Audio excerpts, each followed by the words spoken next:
Bon, je crois qu'il est temps de pousser un coup de gueule, et même si c'est jamais plaisant de le faire, là, pour le coup, il y en a vraiment besoin. Les amis, bienvenue sur la chaîne Podcast FC. Aujourd'hui, on va évoquer le cas de l'AS Monaco, les amis. Monaco qui s'est incliné hier contre Lorient 3 buts à 1. Alors certes, avec un match où Monaco a rapidement été réduit à 10 contre 11, c'est vrai, mais sincèrement, quand on voit le début de saison des Monégasques, quand on voit le bilan et les lacunes, on se dit qu'il y a un très très grand problème, et c'est pour ça qu'aujourd'hui j'ai décidé de parler des Monégasques, parce que là, c'est pas normal, et vous savez, je vais être très honnête avec vous, ça me fait pas plaisir de parler de Monaco dans cette thématique-là, ça me fait pas plaisir de parler de Monaco sur ce ton-là, parce que je considère que Monaco est un très grand club du football français, doit être une locomotive pour notre championnat, sauf qu'aujourd'hui, il n'en est rien, et il y a pas mal de problèmes à souligner. Alors déjà, on va évoquer quand même les derniers résultats de l'AS Monaco, les amis, tranquillement. On a quand même, voilà, ce match d'ouverture du championnat contre le Havre, où Monaco l'emporte 3-1. J'ai pas vu ce match-là, je vais être tout à fait franc, donc je ne sais pas. Par contre, il y a le match d'après que j'ai pu voir, Lille-Monaco, qui en vrai était une très très belle affiche sur le papier. Monaco a, c'est vrai, très très bien dominé, notamment la première demi-heure de cette rencontre. Monaco avait vraiment fait le taf, mais arrive un moment donné, quand tu ne plies pas le match, que tu n'es pas capable même d'ouvrir le score, et bah t'es puni. Et je me rappelle très bien de cette rencontre. Monaco est très bon, très fort pendant une demi-heure, beaucoup d'occasions, sauf que tu marques pas, tu marques pas, tu marques pas, et à la fin, non seulement tu ne marques pas, non seulement tu ne ramènes aucun point, parce qu'en plus, derrière, tu vas t'incliner 1-0, but d'Olivier Giroud, je crois que c'était dans le temps additionnel, et finalement, de Lille, où tu avais fait quand même des choses intéressantes, tu repars avec 0 points, il y a une victoire contre Strasbourg 3-2, Strasbourg réduit à 10, bon, à la limite, pourquoi pas, il y a le match contre Auxerre, que là, pareil, j'ai vu en intégralité, Auxerre réduit à 10, voilà, Casimir évidemment, Monaco qui s'impose à la Baie des Champs, ok, on peut se dire que c'est un résultat qui est très bon, parce que s'imposer à l'extérieur à la Baie des Champs, c'est pas le truc le plus facile, mais je peux vous assurer un truc, j'ai vu le match, la prestation de Monaco de ce soir-là, je suis désolé, je suis peut-être un peu sévère,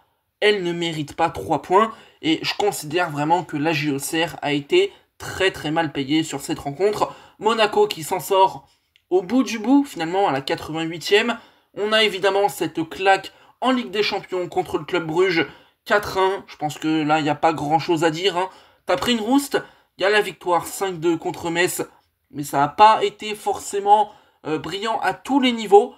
T'en mets 5, tu te rassures un petit peu, sauf que finalement, derrière, il y a le match d'hier, 3-1 à Lorient au Moustoir, alors que je considère Lorient comme étant une des équipes les plus faibles actuellement en Ligue 1. Ils s'en sortent, ils ont pas mal de points, indépendamment du contenu qu'ils peuvent proposer, ils ont vraiment pas mal de points.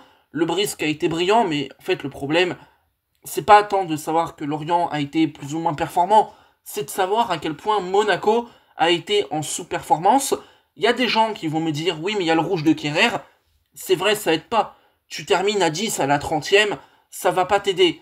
Mais faut être réaliste, la mi-temps de Monaco, même avant le rouge, c'est pas au niveau. Il y a beaucoup de déchets, la finition n'est pas au rendez-vous, tu ne crées pas de situation dangereuse. Bref, Monaco est une équipe aujourd'hui en galère, en danger, et qui a beaucoup de problèmes. Évidemment, je pourrais parler du coach à 18h, mais j'aimerais quand même évoquer surtout Thiago Scuro, le directeur sportif de l'AS Monaco. Et là, il va falloir qu'on parle effectif, il va falloir qu'on parle mercato. Qu'est-ce que c'est que ce foutoir? Parce que vraiment, les lacunes de Monaco, c'est pas compliqué à identifier, c'est les mêmes depuis des années déjà. Un gardien, t'as besoin d'un gardien solide, fiable, de qualité, quitte à investir une belle somme d'argent, va dessus, met l'argent et sécurise ce poste, qui en plus est un des plus importants pour le football. Et aussi, on le sait, la défense centrale, où Monaco est en grande difficulté, c'était déjà le secteur qui posait le plus de problèmes à l'époque, et finalement, t'as fait l'exploit, parce que c'est un exploit, il faut le dire, de t'affaiblir dans un secteur où t'étais déjà pas très en forme, et pas dans la meilleure des conditions. Alors, on voit les recrues, je me suis mis sur Transfermarkt, on a Stanis Idumbo qui est arrivé pour 10 millions d'euros, j'ai pas d'avis là-dessus, Eric Dyer qui est arrivé librement, j'ai envie de vous dire pourquoi pas, mais pareil, il est un petit peu âgé, c'est un pari, ça me paraît pas dégueulasse, mais en vrai, je pense qu'il faut viser plus que ça, déjà numériquement, plus de joueurs, plus de qualité, on reviendra sur la charnière avec Kerrer, Paul Pogba, moi le premier, j'ai été hypé, je me suis dit, on peut avoir une belle histoire, on peut avoir quelque chose de formidable en voyant Pogba fouler les pelouses en France, revenir à un bon niveau, c'est faisable. Honnêtement, je persiste à y croire, mais il faut être tout à fait réaliste aussi sur un truc. Faire Pogba, c'est bien, tu peux pas te contenter de faire Pogba au milieu de terrain. C'est un risque qui est bien trop grand, l'historique on le connaît, l'histoire on la connaît, les blessures, le fait de revenir après tant d'années sans jouer, etc. Il y a un moment donné, il faut être réaliste, tu ne peux pas te contenter de faire Paul Pogba.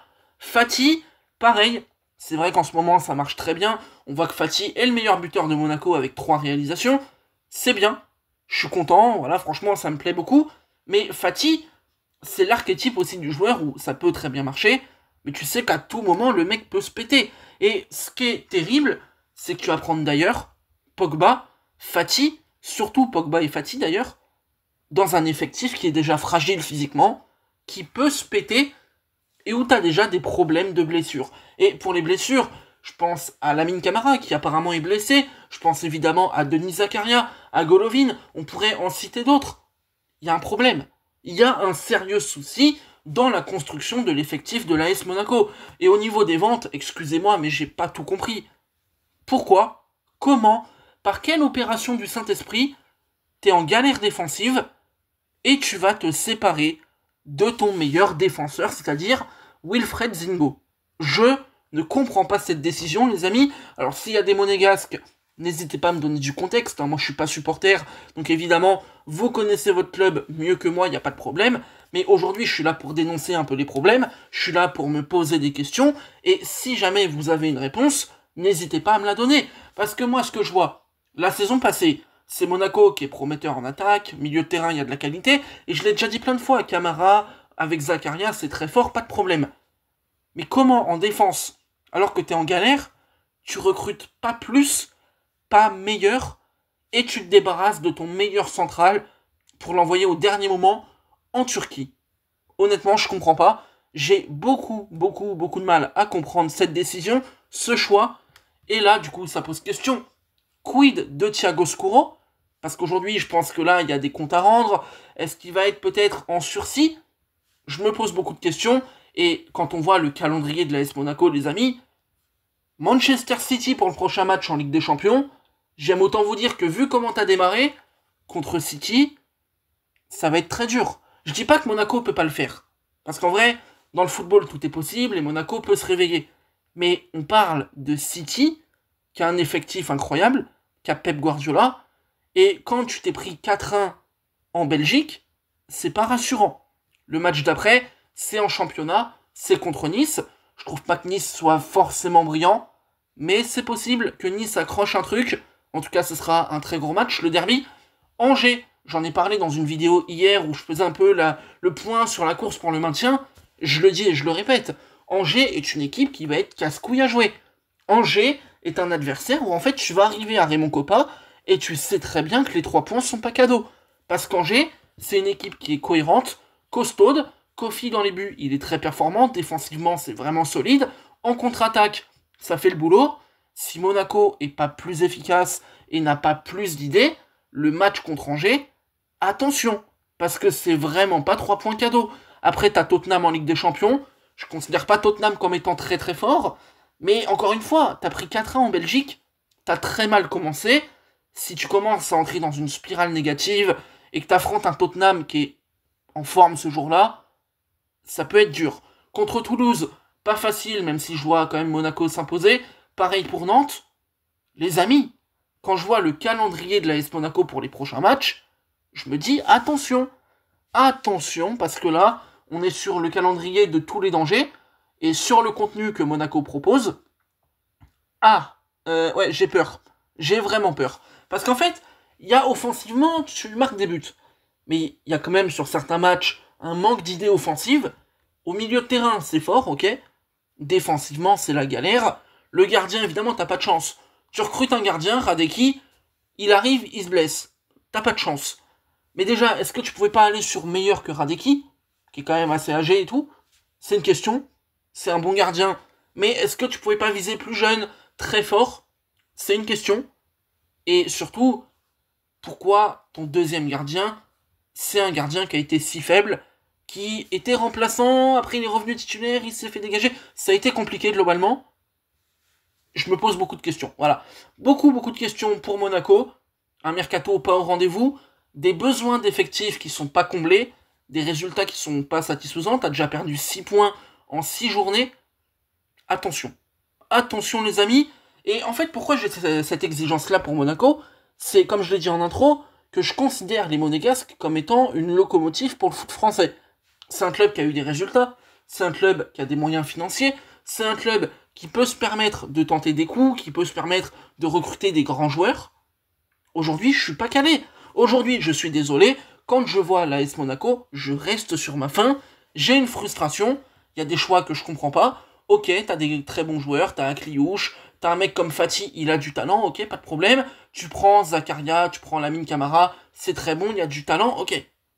Mais il y a des lacunes que tu ne peux pas tolérer, il y a des manques que tu n'as pas comblés, et en fait, je me demande où est le projet, et à quel point on est dans l'amateurisme. Parce que quand tu connais tes lacunes, qu'elles sont très clairement affichées, et que tu as les moyens de les gommer, quand tu les gommes pas, ça pose beaucoup de questions. Alors voilà les amis, on va espérer pour l'AS Monaco que le calendrier là soit pas si terrible, et que Monaco s'en sorte bien, que Monaco prenne des points et fasse briller la France en Ligue des Champions. C'est tout le mal que je vous souhaite. On se retrouve très bientôt sur la chaîne pour parler football. N'oubliez pas de liker et de vous abonner pour me soutenir. Je vous souhaite une très bonne journée, bon week-end de Ligue 1 et bonne chance pour la SM. Salut!